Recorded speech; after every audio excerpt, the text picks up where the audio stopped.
IVM.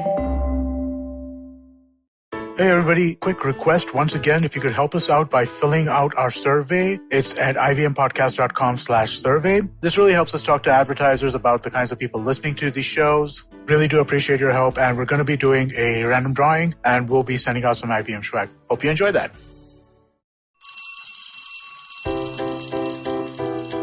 Hello one, hello all. Welcome to the Diary of the Traveling Professor.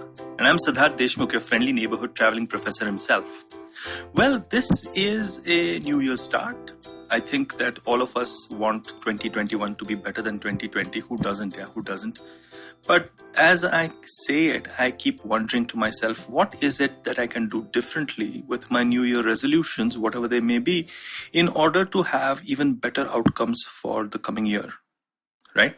And I'm sure all of you must be wondering, what your resolutions are, or maybe you've made some of them, or maybe, you're in the process of finalizing them, or maybe you're just clueless, who the hell knows. But in deep, dark, grey London, where the sun is still setting at 4 o'clock in the afternoon, and where it's still windy and maybe an occasional snow flurry, well, snow that doesn't really land, but it's still snow. We get what we get and we are happy with that. But I digress. New Year resolutions made in a depressing time of the year, especially in the Western Northern Hemisphere, are a little different from if the New Year resolutions are made in a sunny climate like maybe in India. Now, the fact is, wherever you may be or wherever you are with your New Year resolutions, I wanted to share a certain thought process that I feel may actually change the equation. And I'm trying it this year, and perhaps we can compare notes at the end of the year. I am talking about a particular change in our mindset and a change in the way in which we look at resolutions themselves. So a lot of times when we are looking at resolutions, we are looking at goals. I want to reach this place in my career. I want to have 10 million followers on Instagram or whatever it may be. And then we work like hell towards reaching those resolutions. Sometimes, give up. Maybe the gym is the first casualty, and so on and so forth. But if I, kind of restrict myself to work for examples, but not really. I mean, what I'm suggesting is perhaps also connected to life, but maybe work is easier to manage. So let's do a work-oriented resolution. So let's imagine that your resolution is to, perhaps get twice the traction for your marketing campaign that you're going to launch in March or something like that, right? And that's a good goal to have, and then you work diligently towards it. But what I'm saying is that perhaps you could convert that into a process and make the process your resolution itself. So here's how I would decompose it. Imagine that your marketing campaign can be actually said to be a series of steps or, a process. Like I do this research, and then I do this sort of ideation, and then I do this sort of collaboration with agencies, and then I connect with these kind of media, and presto.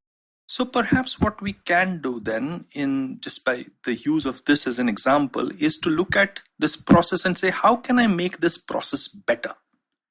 So then you take research and say, how can I make this research better? Can I change the methodology? Can I make it more scientific? Can I look at qualitative versus quantitative? Should I look at, data science? What should I do? And just enhance the bar of the process, the way in which you're doing things, the way in which you're reaching that New Year's resolution or goal that may be. The moment you start converting all of your resolutions into process resolutions, you might find that they are easier to manage and easier to measure and easier to map, because then they move from the realm of the abstract and the realm of the out of control, in quotes, to something that is completely in your control. I mean, most of the times you have the ability to control those processes and to better those processes and to make sure that you follow those processes every day.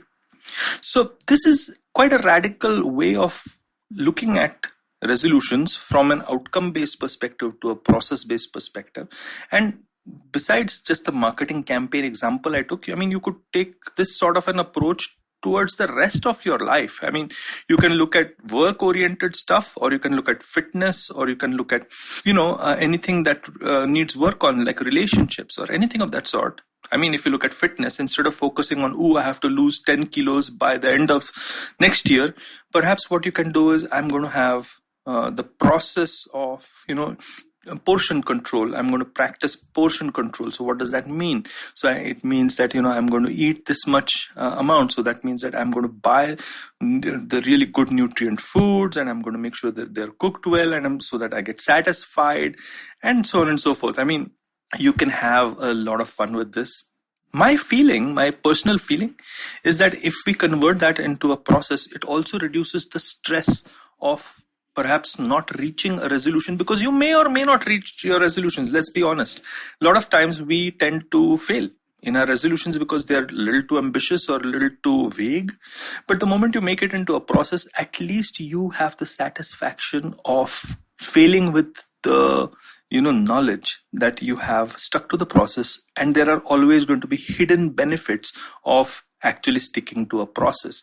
You may not reach the 1 million followers on Instagram, or you may not reach the success that you wanted in your work career, but you may have gotten so many new, things such as discipline or creativity, or just a new network, or some hidden benefits that you can't even imagine if you focus on the process, and way lesser stress, and perhaps just a good time of it. Maybe just enjoy the journey a little bit, including, reaching a destination that may or may not necessarily be the destination that you had dreamt of. Maybe even better. Who the hell knows? Well, sorry to get all philosophical, but what better time to get philosophical, right? It has to be at the start of a new year. And I like to keep this podcast focused on, digital trends or marketing trends or work trends even. And sometimes, new creative, crazy ideas or just observations and so on and so forth. But I thought I'll take a little bit of a break from that and talk about resolutions, because, it eventually is all connected, right? Eventually it's all connected. I hope you like this diary entry of mine. Many more to come from in this fresh new year, where I'm going to focus on the process of making this podcast even better. And hey, if you like me on Instagram, I'm coming up with something called the Traveling Professor Investigates, which is going to be a short IGTV series wherein I'm going to look at various fun things which you might want to take a look at. And of course, on LinkedIn, I make some side notes whenever I release a podcast entry of mine, which you might find interesting to read. And do let me know how you think of all of my social media efforts. And, just comment, ask me any questions that can help me, answer them in my own weird way. On that happy note then, do check out all the other podcasts of IVM, either on the ivmpodcasts.com or just download the app. Until next time, my friends.